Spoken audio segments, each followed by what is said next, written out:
अस्सलाम वालेकुम my YouTube family, कैसे हैं आप? आई होप सब खैरियत से ठीक-ठाक होंगे। हम भी अल्हम्दुलिल्लाह बिल्कुल ठीक हैं।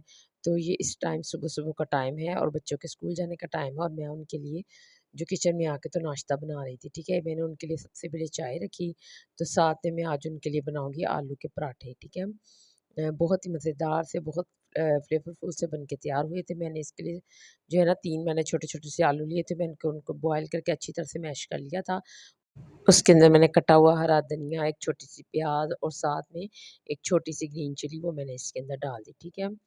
हरी मिर्च मैंने कम रखी थी, बच्चों के लिए बना रही थी इसलिए मैंने थोड़ी-सी कम डाल दी और साथ में मैंने चिली फ्लेक्स जो कुटी हुई लाल मिर्च होती है वो इसके अंदर डाल दी। चाट मसाला जाएगा, ठीक है, नमक जाएगा और साथ में मैं इसके अंदर भुना और कुटा हुआ ज़ीरा और सूखा धनिया वो लाज़मी इसके अंदर ऐड कर दूँगी और ये कसूरी मेथी है थोड़ी-सी वो मैंने इसके अंदर डाल दी। ठीक है, साथ में डाल दी मैंने इसके अंदर काली मिर्च और साथ में इसके अंदर मैंने डाल दी थी चुटकी हल्दी मैंने डाल दी थोड़ी-सी और साथ ही सुरख मिर्च थोड़ी-सी डाल दी थी। ठीक है, मैंने मसाले थोड़े से कम रखे थे क्योंकि मैं बच्चों के लिए बना रही थी, बहुत ज़्यादा मैंने इसको तीखा नहीं बनाना था पराठों को। सारी चीज़ें डाल के तो मैंने इनको अच्छी तरह से मसाले को ना इसको मिक्स कर लिया और ये मेरा मिक्सचर जो है ना अब आलूओं का बन के रेडी हो चुका है। अब मैं जो है इसको ना पराठे के लिए मैंने बनाऊँगी, ठीक है। तो अब जो है मैंने इसके लिए 2 छोटे-छोटे से पेड़े ले लिए हैं पराठे के लिए। पहले मैंने एक पेड़े को रोटी को मैंने छोटी-सी रोटी को बेल लिया और साथ ही उसके अंदर मैंने आलू का जो मिक्सचर बनाया था वो मैंने इसके अंदर लगा के और साथ में दूसरी रोटी छोटी-सी बनाई थी, उसको इसके ऊपर रख दिया, ठीक है। इस तरह से इसके बनाने से सब बहुत ईज़िली ना आलू का पराठा जो है बन के तैयार हो जाता है, ठीक है। इसको मैंने अच्छी तरह से बेल के हल्के हाथों से इसको बेलना है ताकि वो चिपके ना, ठीक है। उसके बाद मैं गरम तवे के ऊपर इसको डाल के तो हल्का-सा मैं इसको ऑयल लगा के दोनों साइडों से इसको अच्छी तरह से सेंक लूँगी। अगर हम इसके अंदर एक पेड़े के अंदर ही आलू के मिक्सचर को डाल के बनाए ना, तो वो बहुत ही मोटा-मोटा सा बनता है और बच्चों से सही तरह से खाया भी नहीं जाता है, ठीक है? तो इधर मेरा पराठा जो है बन के तैयार हो चुके थे और साथ में जो मेरी चाय भी वो तकरीबन बन चुकी थी। चाय का बॉयल आने वाला था और ये मेरी चाय जो है वो बन के तैयार हो चुकी है। चाय की पत्ती जो है मैं बच्चों के लिए थोड़ी-सी लाइट रखती हूँ, खुद जो हम डार्क भी पी लेते हैं, लेकिन बच्चों के लिए हमेशा जो है ना पत्ती जो आपको पता है उनकी हेल्थ के लिए इतनी अच्छी नहीं होती। इसलिए बच्चों को हमेशा जो है ना इतनी सी बस लाइट ही मैं देती हूँ। इतना अच्छा पिंक-पिंक सा लाइट सा कलर आया था ना और साथ में मज़े के पराठे बहुत और ऊपर से मौसम इतना अच्छा आजकल हो रहा था कि बारिश भी हुई जा रही थी और ठंडी हवा चल रही थी।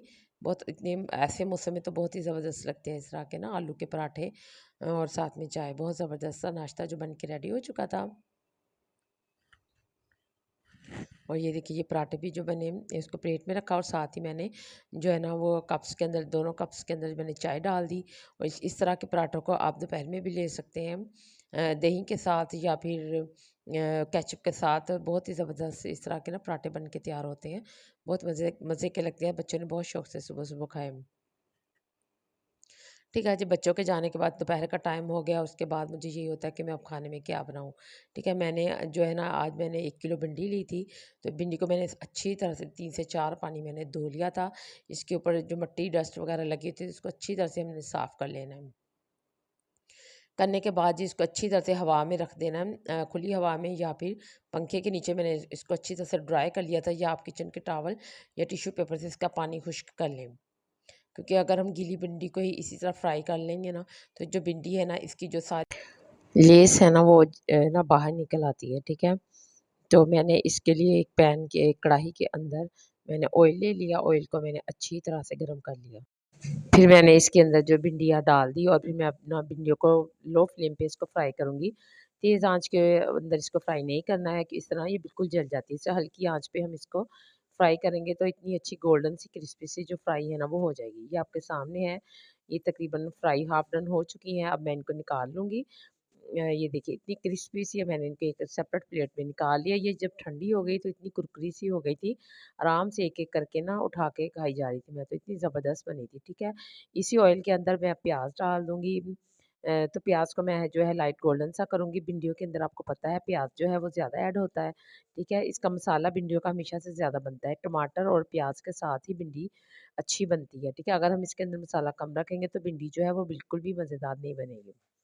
जैसे प्याज लाइट गोल्डन सा हुआ, मैंने स्लाइसेस के अंदर कटा हुआ इसके अंदर प्याज डाल दिया। साथ में मैंने 1 चम्मच भर के तो लहसुन और अदरक का पेस्ट डाल दिया, ठीक है जी। इसके अंदर मैंने स्पाइसेस में मैंने डाल दिया 1 चम्मच भर के मैंने नमक का, हाफ चम्मच मैंने इसके अंदर हल्दी की डाल दी, ठीक है। साथ ही 1 चम्मच भर के मैंने इसके अंदर सुरख मिर्च का ऐड कर दिया। सारे मसाले डाल के तो मैंने इस अच्छी तरह से इसको हिला लिया, थोड़ा-सा पानी डाल के तो मैंने इसको ना ढक दिया ताकि जो टमाटर है वो अच्छी तरह से गल जाए और सारा इसका कच्चापन जो है वो दूर हो जाए। ठीक है, 5 से 10 मिनट मैंने इसको ढक के रख दिया था। जैसे ही टमाटर सारे अच्छी तरह से गल गए और मसाला पक गया, मैंने इसका ढक्कन खोल के बाद में मैंने इसके अंदर डाल दिया गरम मसाले के 1 चम्मच भर के। ठीक है, भुना कुटा हुआ ज़ीरा और सूखा धनिया इसके अंदर ऐड किया। साथ ही मैंने 1 चम्मच भर के जो है ना इसके अंदर काली मिर्च की डाल दी। ठीक है, ये सारी चीज़ें डालने के बाद जो मसाला अच्छी तरह से मेरा आपको पता है पक चुका था। साथ में जो मैंने भिंडी जो फ्राई करके रखी थी वो मैंने इसके अंदर डाल दी। भिंडी डालने के बाद सारे मसाले को अच्छी तरह से हिला लेना है ताकि सारा मसाला जो है वो भिंडियों के साथ अच्छी तरह से लग जाए और मज़ेदार सी मेरी भिंडी जो है ना वो रेडी हो चुकी है आपके सामने है। ठीक है, इसको अच्छी तरह से हिलाऊंगी। अभी 2 से 4 मिनट इसको इसी तरह पकाऊंगी ताकि जो सारा मसाला है वो इसके साथ लग जाए और सारा जो फ्लेवर है ना इसके अंदर आ जाए भिंडियों के अंदर मसाले के साथ अच्छी तरह। ठीक है, इसके अंदर लास्ट में मैं हरी मिर्चें कट करके डाल दूंगी। हरी मिर्ची है इसके अंदर लास्ट में डालूँगी, हरी कच्ची सी हरी मिर्चों का फ्लेवर जो है ना, इसके अंदर बहुत ही ज़बरदस्त आता है। और हरी मिर्ची डालने के बाद इसको अच्छी तरह से हिलाने के बाद मैं इसको डिश आउट करूँगी और ज़बरदस्त ये मेरी फ्राई भिंडी जो है वो रेडी हो चुकी है। इसकी लुक चेक करें कितनी ज़बरदस्त आ रही है, इतनी मज़ेदार इसकी खुशबू आ रही थी। खाने में गरम-गरम रोटी के साथ ये बहुत ही अच्छी लगी थी। गर्मियों में वैसे भी ये मोस्ट फेवरेट सब्ज़ी होती है ना सबकी। इसके लास्ट में मैं इसके ऊपर हरा धनिया जो है गार्निशिंग के लिए डाल दूँगी। और ये एक बॉल के अंदर मैंने इसको डाल दिया आपके सामने। इसकी लुक चेक करिए कितनी प्यारी लग रही है। ज़बरदस्त सी फ्राई भिंडी जो है वो रेडी हो चुकी है। ये थी मेरी आज की वीडियो, उम्मीद है आपको अच्छी लगेगी। इंशाल्लाह ताला अगली वीडियो में आपके साथ हाज़िर होंगे एक नई डिश के साथ। ठीक है जी, अल्लाह हाफ़िज़।